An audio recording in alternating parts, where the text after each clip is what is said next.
remember when a movie about summer flings, drag races, and way too tight pants turned into a cultural juggernaut that you and your mom still know every word to?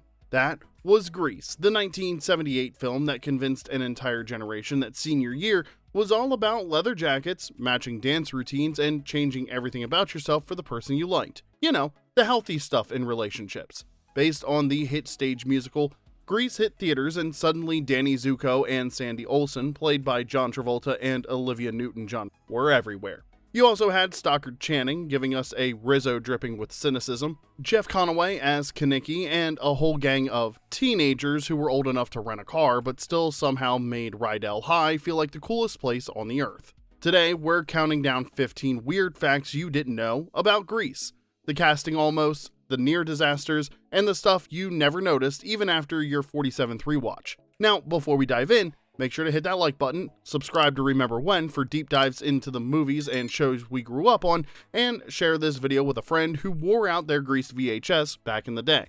Now let's get into it with number 15, age ain't nothing but a number. The students of Rydell High looked less like teenagers and more like people who already filed taxes a few times, and nobody really cared.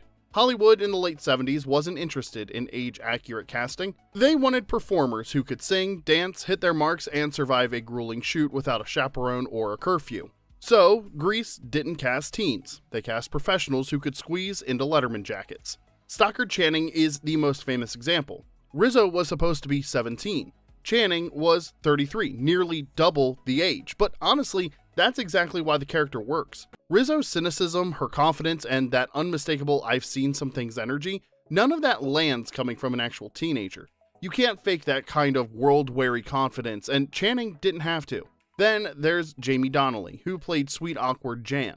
She had it even rougher. Donnelly was already going gray at 30. She had to dye her hair black for the role, but her roots grew back so fast that gray started peeking through before she could make it back to the salon. So every morning, the crew would fill in her roots with black crayon just to keep Jan looking like she belonged in homeroom rather than a PTA meeting. Even the leads were pushing it a bit. John Travolta was 23, which is practically a baby by comparison, but Olivia Newton-John was 29 and so worried about looking too old that she insisted on a screen test first just to make sure Sandy didn't come across like she'd already graduated high school. And let's be honest, we all bought it. We wanted to be the T-Birds and Pink Ladies. But looking back, it's a miracle none of them were stressing over mortgage payments instead of prom. Grease wasn't high school, it was high school as remembered 10 years later after life had already started getting complicated. Number 14, the angel they really wanted. Frankie Avalon descending from the heavens on a staircase to sing Beauty School Dropout is one of the most memorable moments in the movie, but here's the thing, he wasn't the first choice. Elvis Presley was originally considered for the role of Teen Angel. Think about it. Elvis, the guy whose swagger Danny Zuko was desperately imitating, playing a literal angel giving life advice to a beauty school flunky. The audience would have lost their minds. But Elvis turned down the role. By 1977, his health was declining, and for whatever reason, maybe because the role felt too small, or maybe because Colonel Tom Parker wasn't interested, he said no. He died on August 16, 1977, and here's where it gets eerie. According to director Randall Kleiser, the news hit the set the same day they were filming the slumber party scene where Rizzo sings, "Elvis, Elvis, let me be, keep that pelvis far from me." Kleiser later said it was very eerie. It was all over the news, so everyone knew. The crew was completely creeped out. After Elvis passed on the role, the producers pivoted to Frankie Avalon, the squeaky clean heartthrob of all those 60s beach movies, and honestly, it worked. Avalon fit the bubblegum fantasy of Grease perfectly, but every now and then you can't help but wonder what that scene would have felt like with Elvis in that white shirt with oversized lapels instead. Number 13, the It Girls said no. Sandy Olsen felt so perfectly cast that it seemed like fate, but Grease nearly gave us a very different Sandy and a very different movie. Before Olivia Newton-John, the producers were chasing just about every It Girl of the era, and each one almost pushed the film in a completely different direction. Marie Osmond was high on the list. In the late 70s, she was America's wholesome sweetheart, a no-brainer for Sandy, but she walked away and her reason was pretty bold. She hated the ending. Marie believed Sandy transforming herself for Danny sent the wrong message to young girls. The guy should change for the girl, not the other way around, and honestly, she had a point, but that's a debate for another video. If she'd said yes, Grease might have been a squeaky clean family musical with a very different final act. Then there was Carrie Fisher. Director Randall Kleiser was a college roommate of George Lucas, so while Lucas was busy mixing the tracks for a little sci-fi film called Star Wars, Kleiser stopped by to peek at some footage, hoping Princess Leia might work as his Sandy, but it didn't give him much to go on. As Kleiser later admitted, I couldn't tell if she was good for a musical because all I saw was her hair. Can you imagine Sandy with Leia's attitude? Rydell High would have had a lot more bite to it. And Olivia Newton-John? Well, she came with her own problem. Even after she signed on, she couldn't nail an American accent, so instead of recasting, the filmmakers just rewrote the character. Sandy Dombrowski became Sandy Olsen, an Australian transfer student. Problem solved. John Travolta fought hard for Olivia, calling her every guy's dream, and just like that, movie history snapped into place. Number 12, no solo, no Olivia. Olivia Newton-John didn't sign on to Grease without a few conditions. One of them was that she needed a solo. You see, the original stage musical didn't have a standout ballad for Sandy. That wasn't how the show was built. But Olivia was a recording artist first, and her contract made it clear.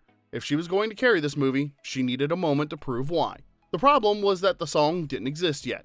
Halfway through production, Olivia's longtime producer John Farrar finally delivered. He wrote a song that felt like a classic 1950s torch ballad, full of longing and heartbreak, but polished with that smooth late 70s pop sheen.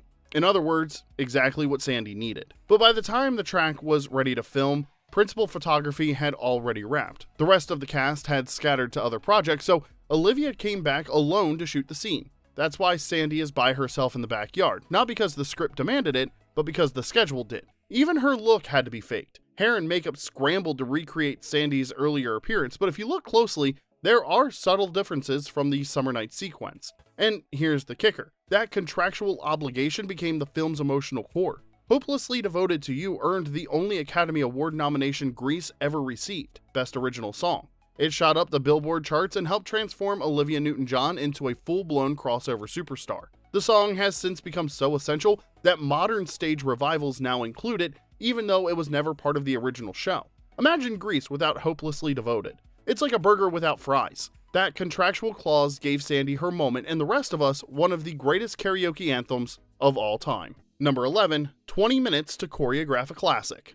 The finale of Grease looks like controlled chaos. The funhouse, the rides, everyone dancing their faces off while Danny and Sandy finally get their act together. It turns out Controlled is doing a lot of heavy lifting in that sentence. Producer Alan Carr rented an actual traveling carnival and plopped it down on the football field at John Marshall High School. Yeah, a real carnival with real rides. The cast showed up to work and found a full-on Midway waiting for them, but here's where it gets messy. You know You're the One That I Want, that song? That song that's been stuck in your head since 1978 and probably popped up during the intro of this video? Nobody knew it existed until they were standing on set ready to shoot. The cast had rehearsed We Go Together for weeks. That part was locked. The Danny and Sandy duet? Not so much. The original stage finale, all choked up, got axed because producers wanted something poppier for Olivia Newton-John. Its replacement was You're the One That I Want, and it arrived so late that choreographer Pat Birch had about 20 minutes to throw together the entire Funhouse sequence. 20 minutes. For one of the most memorable dance numbers in movie musical history. No pressure or anything. The cast heard the song for the first time right there on set, so all that excitement you see on screen, that's real. They had no idea what was coming. Meanwhile, Eddie Deason, our beloved nerd Eugene, got strapped into one of those spinning carnival rides for take after take after take. When they finally got the shot, Deason stumbled off, found a nearby pasture, and immediately threw up. The glamour of Hollywood, folks. So yeah, when you watch that finale and everyone looks like they're running on pure adrenaline and prayers, turns out they kinda were. Number 10, 5 days, no air, one slaughterhouse. Remember the big dance competition? All that bright energy, everyone tearing up the floor? No, it was a nightmare. The National Bandstand scene was shot at Huntington Park High School in the middle of a California summer. The gym had no air conditioning, and then they added massive production lights, dozens of bodies crammed into the space, and non-breathable costumes like wool suits, thick crinolines, enough hairspray to punch a hole in the ozone, and temperatures on the floor that reportedly hit 116 degrees. Oh, and there was a slaughterhouse nearby. Olivia Newton-John later said the smell from the meat processing plant would drift in whenever they cracked the windows for relief, so the crew had a choice. keep the window shut and slowly roast, or open them and bathe in slaughterhouse funk. Pick your poison. This wasn't a one-day shoot either. The dance sequence took 5 days to film. 5 days. So as the hours piled up, pompadours started collapsing, makeup ran, and several cast members had to be pulled off the floor from heat exhaustion. Michael Tucci, who played Sonny, reportedly ended up in the hospital for dehydration. Between takes, actors would just lie flat on the gym floor trying to recover. So the next time you watch Danny and Cha-Cha tearing it up, pay attention to the shine on everyone's skin. That's not movie glow. That's 116-degree survival sweat, and they weren't dancing for a trophy, they were just trying to dance for fresh air. Number 9, the river nobody should have been in. That drag race looks incredible. 2 cars screaming down the concrete, Danny behind the wheel, everyone cheering like it's the coolest thing they've ever seen. What you don't see is the biohazard. The Los Angeles River wasn't some movie-ready location, it's a concrete drainage channel that collects runoff from half the city. By the time the grease crew showed up, whatever was sitting in that riverbed had been cooking under the California sun for weeks. It was stagnant, warm, and it was pretty much a bacterial soup, and the cars drove right through it for 3 days. Every time Grease Lightning or Hell's Chariot tore down that channel, contaminated water sprayed everywhere. The cast, the crew, anyone standing within splashing distance, nobody was thinking about what they were breathing in until they all started getting sick. Director Randall Kleiser had been walking around barefoot because of the heat. He cut his foot and kept working. The next day he had a 101-degree fever. He later admitted he was completely out of it while shooting the diner scenes, but stopping wasn't an option, so he just directed through it, fever and all. Then there's Annette Charles. You know Cha-Cha's big moment, waving that flag to start the race? She filmed that in agony. Charles had checked herself out of the hospital mid-testing just to make it to set. Between takes, she was leaning against cars because standing upright on her own wasn't happening. She white-knuckled her way through the scene, got the shot, and went straight back to the hospital that night, where doctors discovered an ectopic pregnancy and rushed her into emergency surgery. She didn't know what was wrong with her, she just knew she had to finish the scene. On screen, that race is pure greaser glory, but behind the camera, it was a director running a fever, an actress hours from the operating table, and a river of sludge nobody should have been standing in. Number 8, the Cola War cover-up.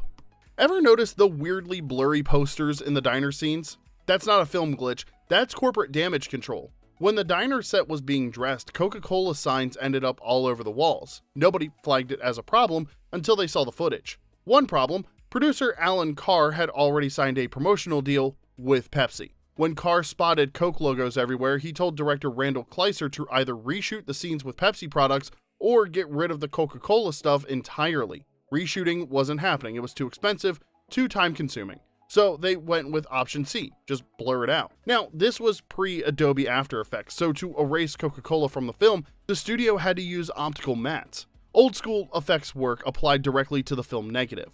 It was clunky, it was obvious, and if you've seen those diner scenes, you know exactly what we're talking about. And they couldn't even fix all of it. There's a red Coke cooler in the diner that was too prominent to alter convincingly, so they just left it. Kleiser later admitted they just had to hope Pepsi wouldn't complain. The 40th anniversary release finally addressed it, kind of. They digitally replaced the blurred posters with actual Pepsi logos, but the rotoscoping is still visible if you know where to look. 40 years later, and the Cola Wars are still playing out in the background of a malt shop scene. Okay, so we're about halfway through this video, and I need to take a quick pause because I have to ask, when did Grease first hit your life? Was it in a theater, a worn-out VHS, or one of those Sunday afternoon TV reruns you always seem to stumble into? Tell us in the comment section below, and while you're down there, make sure to hit that like button and subscribe, you silly goose, so you don't miss our next trip back to the stuff we grew up on. Now let's get back to the countdown with number 7, the jackets that almost weren't. The pink ladies' jackets are seared into pop culture. They're bright, bold, and unmistakably pink satin that made every girl in 1978 want to start her own gang. But they almost looked completely different. Costume designer Albert Wolsky originally created more understated outfits for the film. Toned down, the kind of thing that might actually pass for what real 1950s teenagers wore. Director Randall Kleiser wasn't having it. He wanted more color, more vibrance, and he wanted a musical that exploded off the screen like a jukebox on fire. So Wolsky went back to the drawing board. According to legend, he threw the school dress code rules out the window and went full kaleidoscope.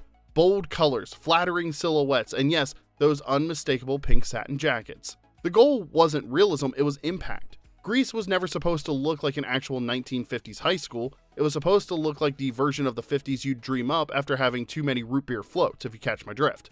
And it worked. Those jackets became instant shorthand for rebellion, sisterhood, and looking cooler than everyone else in the room. 45 years later, you still can't throw a costume party without someone showing up in pink satin with their name stitched on the front. Number 6, Danny Zuko was supposed to die. Grease doesn't open like a normal movie. There's no live-action cold open, no establishing shots, just bright, bubbly animation and a disco song. It's a weird choice for a 50s musical, almost like a leftover from a completely different film, but that's because it kind of was. Before John Travolta and Olivia Newton-John ever set foot on a soundstage, the first person to grab the film rights to Grease was Ralph Bakshi.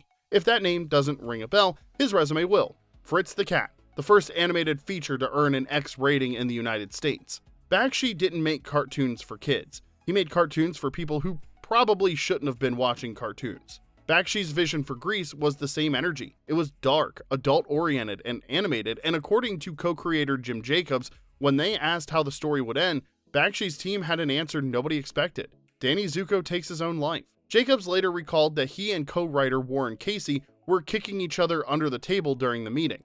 Bakshi's option on the rights eventually lapsed in 1976. Producer Alan Carr swooped in, paid $200,000 out of his own pocket, and partnered with Robert Stigwood to turn Grease into the lighter, PG-rated version that we all got in 1978. But Bakshi didn't let the idea go. In 1982, he released Hey Good Lookin', an animated film set in the 1950s with leather jackets, greaser gangs, and a main character who looks suspiciously like Danny Zuko. The animated opening we actually got was created by John David Wilson and his studio Fine Arts Films. No connection to Bakshi at all. But every time those cartoon T-birds pop up on screen, it's hard not to wonder what Bakshi's version would have looked like. Number 5, his car, his dream, someone else's song. Grease Lightnin' feels inseparable from Danny Zuko. The swagger, the dancing, the systematic, hydromatic delivery, it's impossible to imagine anyone else leading that number. Funny thing is, it was never supposed to be his song. In the original Broadway musical and in the early plans for the film, Grease Lightnin' belonged to Kenickie. It was his car, his dream, his big moment. The song was pure working-class bravado, designed to let Jeff Conaway have his spotlight. Here's the twist. Conaway had actually played Danny Zuko on Broadway. He started as an understudy and eventually took over the lead role. When the film got made, he had to step aside so John Travolta could play Danny and settle for the sidekick part instead. But at least he'd still have the showstopper, right? Well, wrong. By the time cameras rolled, Travolta was Hollywood's next big thing. He'd just wrapped Saturday Night Fever and everyone knew that movie was going to be huge. Travolta saw Grease Lightnin' for what it was, the high-energy number everyone would remember, and he wanted it. Director Randall Kleiser felt it was only right to ask Conaway if that was okay. Conaway refused, but eventually, he gave in. So the guy who played Danny on Broadway got demoted to Kenickie, then watched his big song get handed to someone else, and the hits kept coming, literally. During the Grease Lightnin' shoot, Conaway was accidentally dropped by other cast members and injured his back. Doctors prescribed painkillers. That injury sparked an addiction that followed him for the rest of his life. On screen, Travolta drove that song straight into movie legend, but off screen, Conaway paid for it in ways nobody saw coming. Number 4, the outfit that required a seamstress on standby.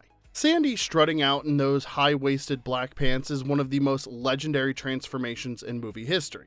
In under 30 seconds, the sweet Australian transfer student becomes the coolest person in the room. But what you don't see is that Olivia Newton-John was basically vacuum sealed into that outfit, and one bathroom break could have shut down the entire production. Those pants weren't custom made for the film, they were vintage. Costume designer Albert Wolsky wanted to stay authentic to the 1950s, so he tracked down a pair of body-hugging, high-waisted sharkskin pants that were actually from the era. By 1978, those pants were already about 20 years old.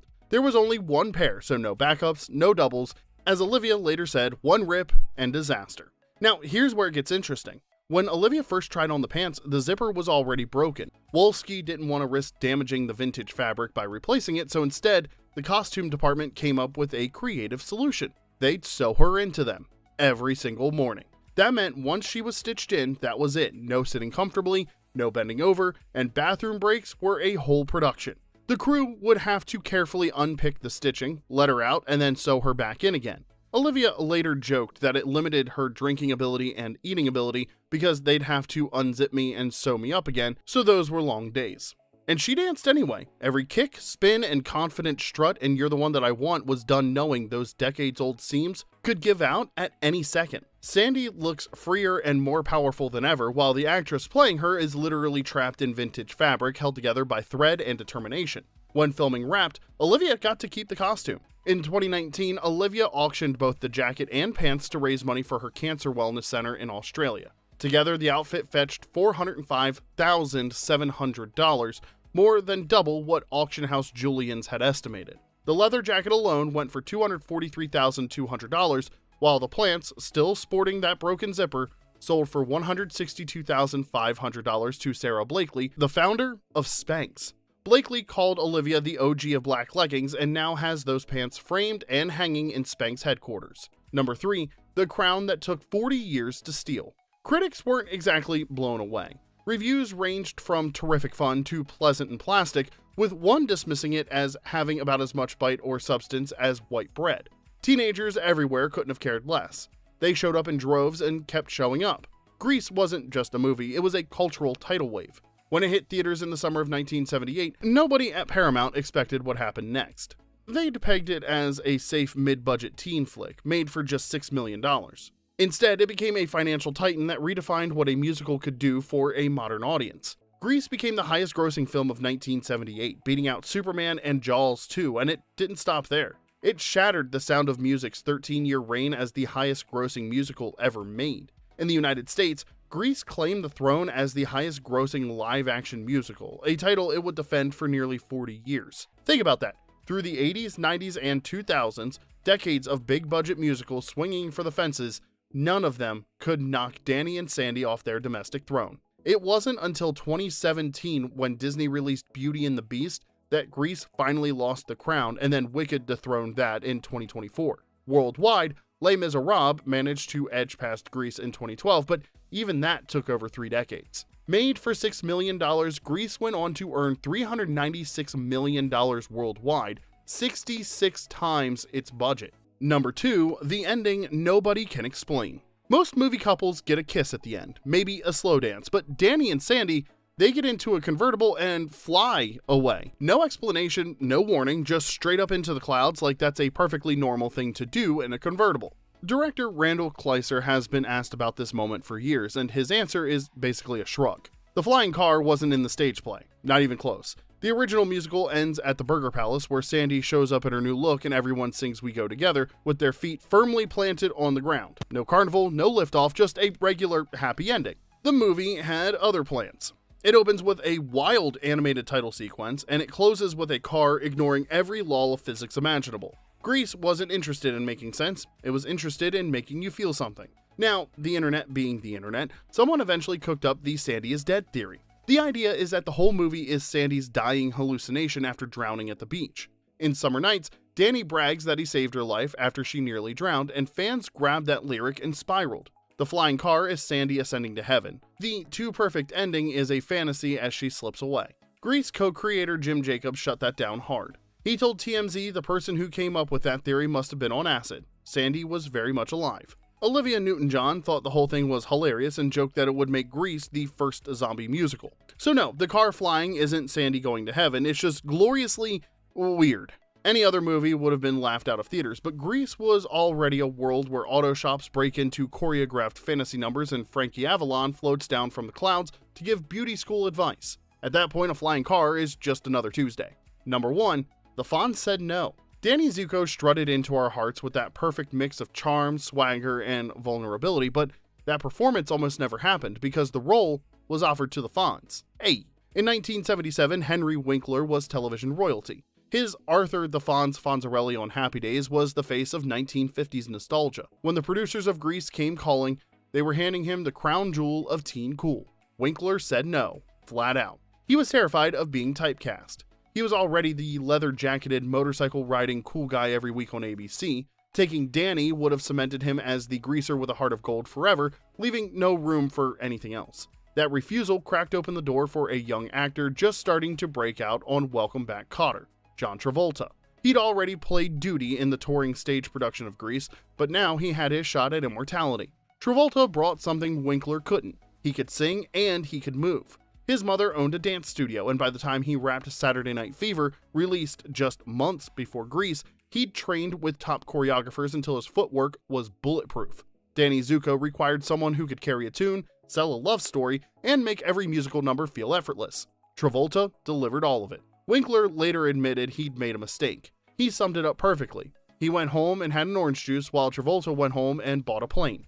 He also acknowledged Travolta was the better fit, especially since Winkler couldn't really sing, but the what if still haunts Hollywood trivia boards to this day. It's the decision that launched 1,000 dance floors. If Winkler had said yes, we might have gotten a glorified Happy Days movie with a different title. Instead, we got John Travolta and a generation-defining performance that still holds up.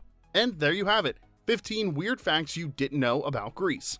Which one blew your mind the most, and which scene from the movie still lives rent-free in your head after all these years? Hit like if this stirred up some memories, subscribe for more deep dives into the TV and movies that raised us, and share this video with a friend whose favorite karaoke song is Summer Nights. Until next time, Sandy, don't make me laugh. This is Remember When,